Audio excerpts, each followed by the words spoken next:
All right, back to Canada now. Hey, bud, you know what'd be really cool is if you put some magnets on it, eh?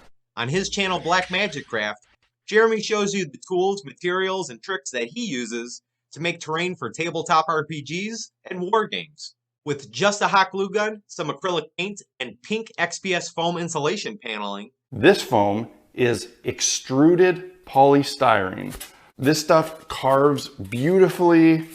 It's easy to work with. It's light. It's fairly inexpensive. Black Magic Craft has tons of videos demonstrating how you can make buildings, scattered terrain, large centerpieces, and modular tiles for your next game night. What you want to do is draw out a 1-inch grid on your piece with a ballpoint pen. I find the tiles look more interesting if you continue the lines down the sides. Alright, now you can go ahead and add some flavor by drawing in a few cracks. Personally, I think people sometimes overdo it when adding elements like this. It really doesn't make sense that every single stone in a floor would be cracked, but hey, crack to taste. At this point, your tiles should look something like this, and you can go ahead and paint them out in black. Don't spray paint them unless you adequately seal them first. Check out Styrofoam projects for more info on how I personally deal with this stage of a project. If you are a dungeon master for D&D or run games such as Frostgrave, Kill Team, Warhammer, or Call of Cthulhu, definitely check out this channel.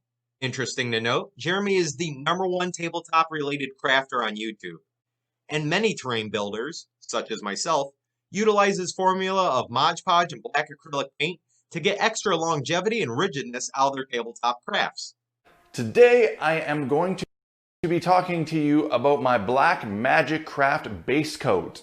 It is the thing you've seen me do many times on my styrofoam projects. Essentially, if I build something out of styrofoam, before I paint it, it gets a coat in my Black Magic Craft base coat, which I'm making it sound like it's a really special thing that I invented, but it's literally just Mod Podge and black paint. So now I filled this up to about here. Black paint, doesn't matter what the brand is, you just want a flat black craft paint. Buy the cheapest you can get, shake it up, and start pouring a bunch in. What I do is I pour a bunch in and I start mixing it up. And you are not looking for gray, you actually want this to turn pretty much black. And you see there, it's starting to turn a dark gray, but I want it to be a little bit darker, so I'm gonna add a bunch more black paint. Go nuts, experiment. You really can't mess this one up, guys. Just do it. See, I told you, super easy.